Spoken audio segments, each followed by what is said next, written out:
The enrollment paperwork, and please continue to do that.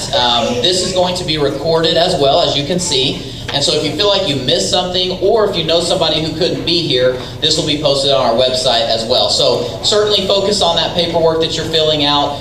If you are in pre-K, one of the most important things that you'll fill out on that form is your preference of AM and PM pre-K. And what I would tell you with that is we will do our absolute best to try to give you your preference. We do start with our in-district students first, and we give them their preference, and then we move to our transfers, and we try to accommodate as many of those as we can as possible. But on your enrollment paperwork, make sure you circle AM or PM, and then as soon as we can, as we process all these forms, if we're not able to give you your preference, we will contact you and let you know. I know you put PM. I'm sorry to tell you we can only accommodate for AM right now, and that'll give you some time hopefully to make adjustments as needed. But we try our best to give everyone their preference. Of course, you know, you get down to the end and sometimes that's not always possible, but we will try to communicate that with you as early as possible to give you time to accommodate that.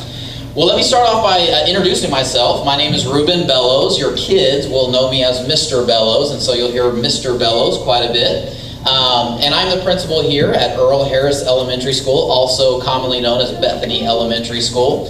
And just so glad to have you here tonight to welcome you into our district. I see a lot of familiar faces, so I know some of you, this is going through another round with another child, but many of you, this is your first experience coming into Bethany and joining us in our Bronco family. I do apologize, first thing, with just the looks. It's not the most aesthetically pleasing right now with our cafeteria and just some work we've been doing. So I do apologize for some of the surroundings that will look better come August. We assure you of that. Also, if you are online and you're watching this for the first time, it's okay that you couldn't be here. We understand that. We'll make sure that we get those papers from you. We're going to email anybody who we identify not here so that you can get those forms filled out with plenty of time to get enrolled and get that information. If you didn't bring shot records or birth certificate, again, don't panic about that. Just try to get that to us as soon as you can. You can email those to us. Look on our website. It'll have my email, Mrs. Jennings' email. You can send that to the school in one way or another, and we'll get that from you as well. But like I said, if we don't have it, we will probably email you and say, we think we need this as well. But again, let me congratulate you all in getting a transfer. We have over 500 people every year apply for a transfer, and it is really hard to fill that out online and push send as fast as you can, and hopefully be fast enough to get a spot. And you all evidently type very fast, so that's good. But we appreciate you going through that process. We know it's kind of a little bit panicky to wonder where you at on that list, but you did well. So welcome to Bethany.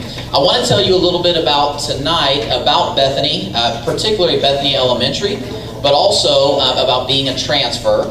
Some of it is great. Some of it is kind of hard to hear. It's not fun to talk about.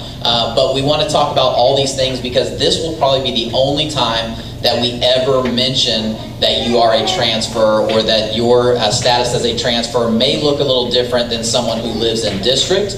And we want to let you know all those things right off the bat so that you don't ever have to wonder about that. But after this, we pretty much consider every one of our students as a Bethany Broncos student. And we want your opinions just like we want people who live in district's opinion. We want to hear from you. We want you to be around the school. We know a lot of you may live further away than the 1 square mile surrounding our school, but we still want you here. And so after we have this meeting tonight and we talk about what it means to be a transfer, we want you to also hear that you're a Bethany Bronco, and we want you to be as much a part of Bethany as any other student that we have here, and we want to welcome you. So, what does it mean to be an open transfer? Well, the first thing I'm going to preface all of this with is there are some new laws going into effect starting in January, and we are still looking for some interpretations of those laws. But everything we understand right now, I'll tell you about, and then if there are updates to that, we will let you know. The first thing I would tell you is, once you receive an open transfer, as it is right now, and we believe how it's going to be interpreted starting in January, you will not have to reapply every year for a transfer. So the child that you have in right now, this year, will have a transfer as long as they are in good standing from now until the time they graduate, all right? Now, if you have other children who are still younger who will need to come and apply for a transfer, you'll need to do that. And that's where we're kind of waiting for some of the interpretation of the law and siblings and how those things work. Currently, as it is, it helps you greatly to have a student in the school when you're trying to get a sibling into, say, pre-K usually. And so we hope it stays that way, but again, we're still waiting to hear some of the interpretation of how that works to see if that's how that's going to stay. But for you guys, this children that you were able to get in this year will be good until they graduate, as long as they're in good standing. We'll talk about that here in a little bit. Another thing that means is that you can move anywhere that you want as long as you don't move in our district. And that sounds kind of funny, but and that would be okay if you do decide to move closer to the school and move in our district. The difference is, at that point, you would lose your transfer status and you would just become a resident. Now, the tricky part about that is if then you had to move out of district for any reason, you have to start all over and reapply for a transfer.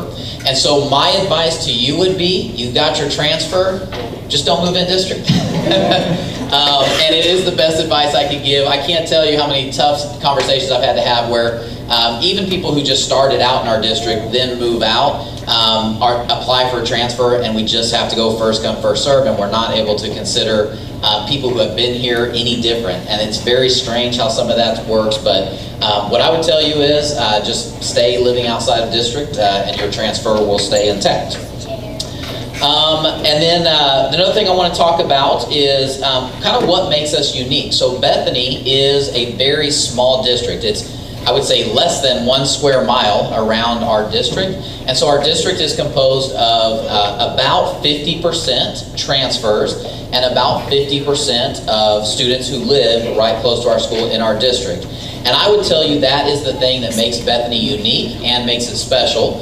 And it really works because we have both of those here. And so thank you so much for joining us as a part of that. We are a title school, and that's a good thing because that provides federal funds for all of our students to receive things like interventions and support and help. And then we also have a lot of parental support as well that makes everything kind of work together in a great way. Another thing that I want to talk to you about is as new parents being transfers, how can I support the school? How can I be involved? And the one thing I would tell you is that we have the best parents of anyone I know. Now, the fact that you looked up online to see how to get in, you went through that process and did it, it tells me you're already involved and engaged, and that's great. And so I want to tell you some other ways that you can be involved and support us. In the elementary school in particular, our PTO is huge. It's our parent-teacher organization. A lot of schools have them.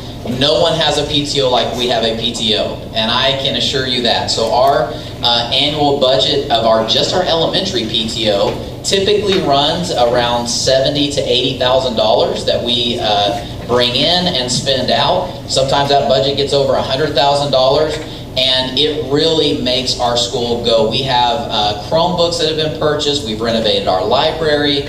We've done renovations on our playground. We've done turf on our playground, padded turf.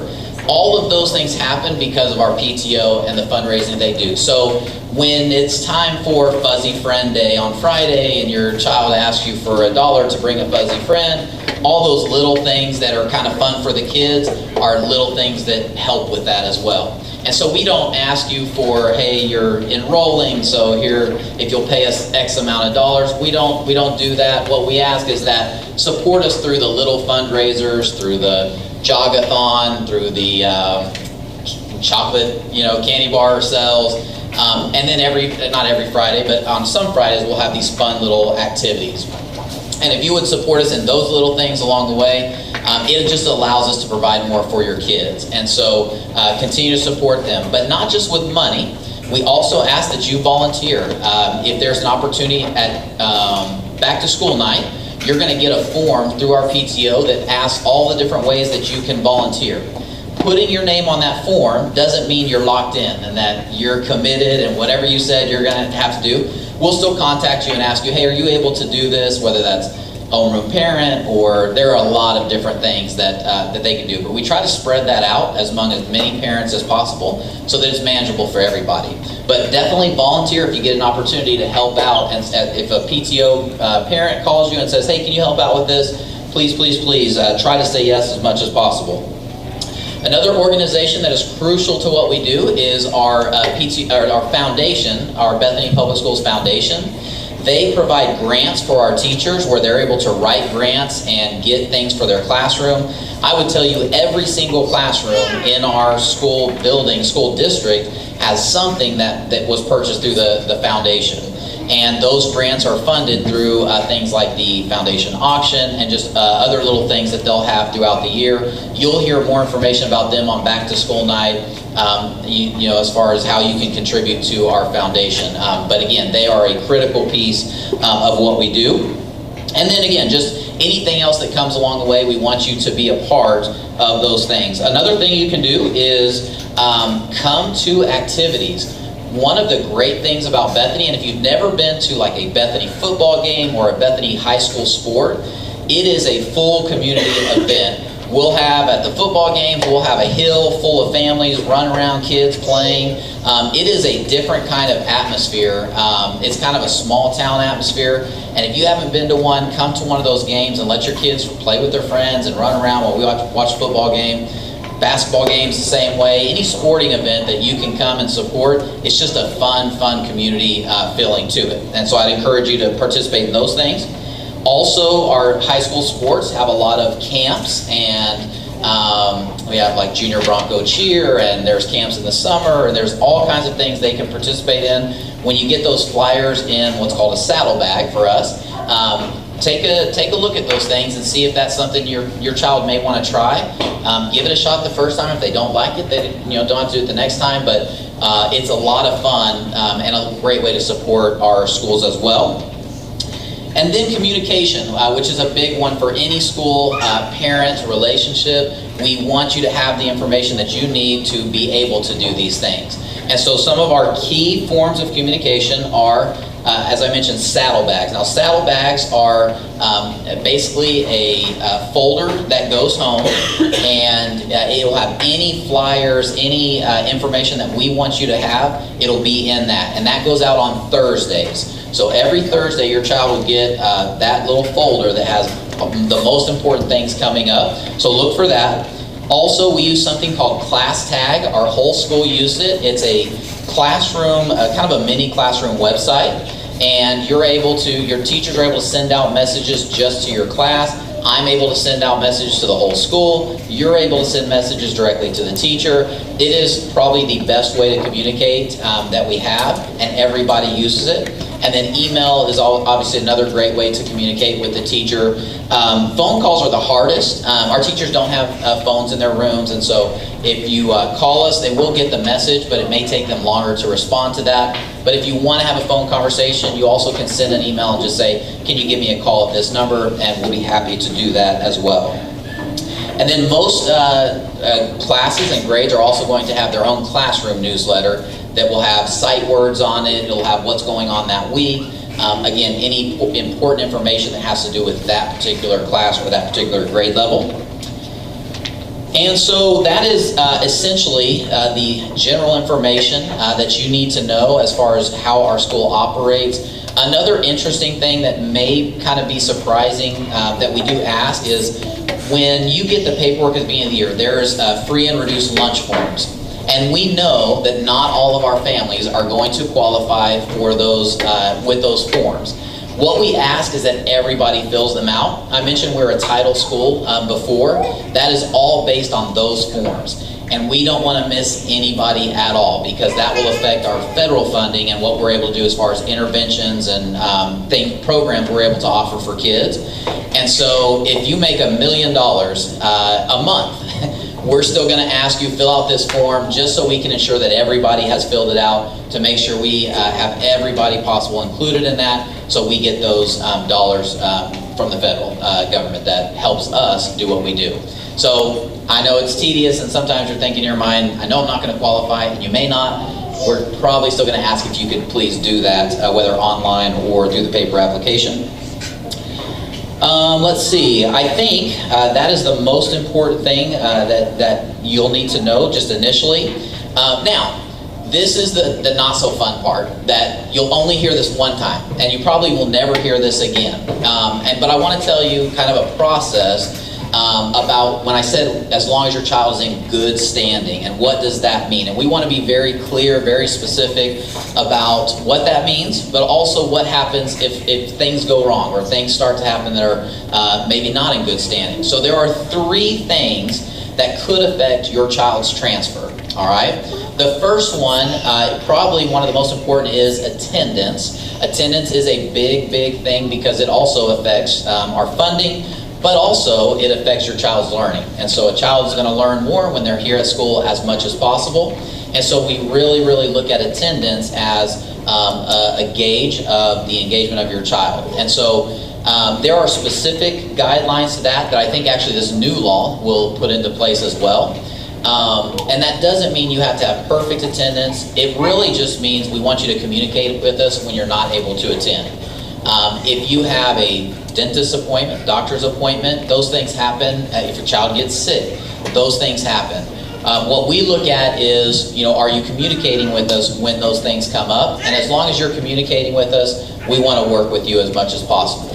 And we're talking about, I think the new law actually specifies like 10 absences per semester. What I would have you think twice about are things like vacation trips and things like that during the school year, because if that is combined with a flu or something like that where you have to be out, that's where it can start to add up. So just think twice about appointments. Maybe they could be after school or at the end of the day. Vacation, maybe those can be during our vacation days. But just know attendance is something that we do monitor and watch as we look at good standing. Another one is, of course, behavior. And we really look at several different types of behaviors a little bit differently. We know kids are not perfect. We're not perfect. We don't expect our kids to be perfect. We do look at a couple things as it relates to behavior and discipline. One is, are they being harmful to other students? Physically harmful, emotionally harmful. And if that is the case, we're going to look at that a lot more closely than just, talking in class or something that maybe is not going to affect others as much. But if we're having a problem with fighting on the playground constantly or things like that, that's when we'll contact you and let you know this is kind of an issue we need you to help us work on. So harming other students, we want this to be a safe place for everybody, including your child. And so we do have that high expectation that everyone's going to keep this a safe environment. Another one is disrupting the classroom environment. So if your child is constantly disrupting the learning of other students, whether they're transfers or in district, we're going to continue to look at that and talk with you about making sure that they're not affecting other people's ability to learn, as they're also probably affecting their own as well. So just know those are 2 big things as it relates to behavior, discipline, that we look at when we're talking about is your child in good standing. So what happens if your child is not in good standing? We have a very strenuous process that we follow to communicate those things to you, okay? The first thing is you're going to get a letter that basically states that your child has had some issues in attendance or discipline, will be one of the 2, and your child is being placed on probation. Now, that is going to be a very scary letter to get. I can tell you that we put a lot of kids on probation. We don't kick many students out of the district. So we're quick to put them on probation just because we want to over-communicate. We're very slow to actually remove people from the district. I think this is going to be my 8th year. I want to say we've had 4 or 5 students in the whole 8 years that we've canceled their transfer, okay? So the first step is we want to communicate. We want to work with you to fix whatever problem it may be, because we want you to continue being here. We would much rather work with you, who we know over time, than bring in another next random family that we don't know anything about. And so our first goal is to work with you. So the first piece of communication would be, of course, daily communication of, we have this issue, we have this problem, please help us. The first big communication you might get is, like, we're going to put your child on probation for the upcoming year because we're seeing this, or this. Then, at semester of the next year, you'll get another letter that will say you're on the right track, or you're not on the right track. Your child is not on the right track. They won't lose their transfer mid-year. They won't be kicked out immediately. You're going to get an update on where we feel like they are currently at. Then at the end of that year, so we're in basically a 2-year process here, then you finally could get a letter saying, you know, you got a letter saying they're not in good standing, you got a letter saying they're not on the right track, and now we've looked at, again, things have continued, so your child has lost their transfer. Again, that doesn't happen very often. Most of the time, if you work with us, we'll work with you, and we can get most of these things lined out. So that is the scary part of being a transfer that you'll probably not hear another word about until your child graduates from high school.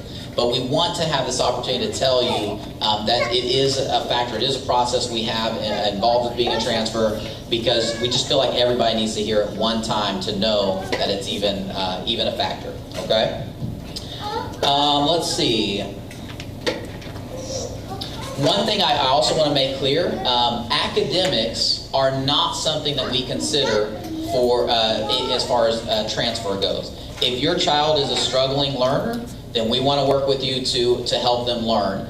We want to provide the interventions that we need to provide, but that's our job, to help with the academic side. So if your child is a struggling learner, we're gonna take that, and we're gonna try to work on that. We would like your help in that, but we're not going to remove a child's transfer because they're just not quite where everybody else is academically. We feel like that's our job, and so we're going to keep working with you and working with them to try to get them where we would like to be. But if your children are not at benchmark, or not doing well on state tests, none of that will affect transfer. What could affect a transfer is if you have a child who is refusing to do any work, or which really would be more of a discipline issue, where it's just motivation or lack of motivation. And so it wouldn't be because of their grades, it would be because of their maybe motivation in those behaviors. Let's see. Okay, so I think that is the hard part. So I'm sorry I had to talk about that. Hopefully you'll never hear about that again, because it's all fun from here. So let me do this. Let me brag on our school a little bit, because I get to do that from time to time. And I know you have all made a decision to come to our school for a reason. You've probably heard some things. And we don't take that lightly. So the first thing I would say is we take great pride in the fact that we have over 500 people every year applying for a transfer. And we want that to continue because we know how important it is to the success of our district and our school. So we have high expectations for ourselves as well. So the first thing I want to tell you is, one thing you will hear about without a doubt is our Bronco Best program. And if you're a parent who has already had children here, you'll know what Bronco brands are, you'll know what Sensational Citizens are, but that is our Bronco Best program. It is our positive behavior intervention system. We basically want to reinforce positive behavior. So when your kid gets caught doing something great, they may get a Bronco brand. And it is for being ready, responsible, or respectful. Those are our 3 big words. And it is a big deal. So when they come home and they tell you they got a Bronco brand, celebrate with them. Take them for ice cream or whatever that may be. Make it a big deal, because it is the thing I think that motivates our kids to want to do the right things. They want those Bronco brands and the little Bronco tattoos that come with them, and they get their picture on the TV around the school, and they get their name on the bingo board, and then we have like on cue in the park field trips for people who get bingos with that. So it is a huge, huge deal, the Bronco Best program. Sensational Citizens is another form of that. We reward students each quarter for just overall being good citizens in their classroom. And so again, huge, huge deal. If your child gets Sensational Citizen, come to our assembly, celebrate that with them as well. Another thing I want to brag on is just our overall discipline and expectations. So we have high expectations for all of our students, and because of that, and because of our positive reinforcement, we have very few major behavior incidences. In fact, 2 years ago, because they didn't really run this data last year, but 2 years ago we had 0 students who were suspended for more than 10 days. That is really kind of unheard of across state. Usually there's going to be some situation that occurs where students have to be suspended more than 10 days.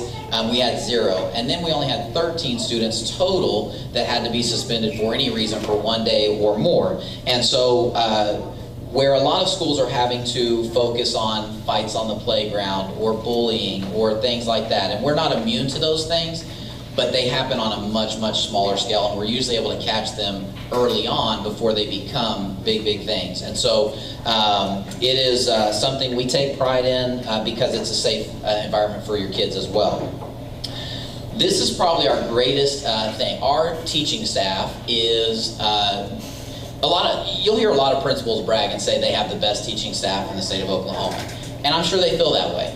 But we really do have the best teaching staff in all of Oklahoma. And I can prove it because I have some data. So 2/3 of our teachers have advanced degrees or are nationally board certified. That means they have a master's degree, a doctorate degree, they're reading specialists, or they're nationally board certified. And when it comes to being educators, that is a big, big deal. Those things are hard to attain. 2/3 of our teachers have those things. A lot of schools like that they have 2 or 3 of those.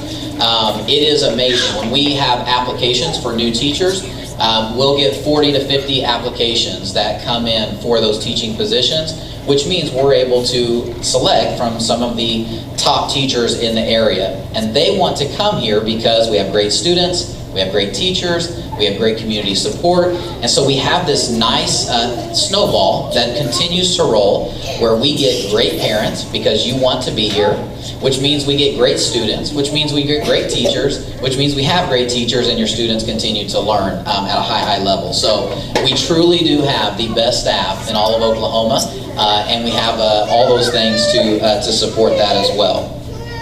Another thing that I would tell you is to brag on our staff. In the past 5 years, we've had 2 teachers who have been finalists for the State Teacher of the Year. We currently have 1 teacher who is a finalist for a National Presidential Award. So again, a lot of people talk about they have the best staff in the world. We truly do have the best staff in the world. So your children are going to get a great teacher. Our teachers work in very close teams. So they work closely together. Any child in one class is going to get about the same thing that a child gets in another class. And so they work very, very closely together. So those are all the things that I would tell you make Bethany a great place to be. Again, make sure that before you leave today, you get your enrollment paperwork filled out. That is the most important thing. You're going to leave out here the same way you came. And as you leave, if you could just return that packet to us, that enrollment form to us. Make sure we do have your shot records and your birth certificate if we hadn't had a chance to get that yet. And then again, anytime that you have a question, you're just not sure how something works, we understand that. You are new, and we want to make sure that you're plugged in and plugged in the right way. So don't ever hesitate to email me or anyone, any teacher. We will get you the information that you need. We want you to be involved. We want you to be here as much as possible. We think we're going to be able to have more parents around this coming year, and we want that. We've really been missing that this year. So we hope to see you around in our assemblies. Roundup is what we call it on Fridays, and please come visit us in some of those. But so nice to meet you. I'm going to stick around a little bit. If you want to come say hi, you can do that. If you've got places to be, we understand that as well. But again, as you leave, just go out this door back the way you came, and then make sure we get that folder with the enrollment paperwork. And I want to say again, welcome to the Bronco family. We're so glad you're here. Thank you very much. Have a good night.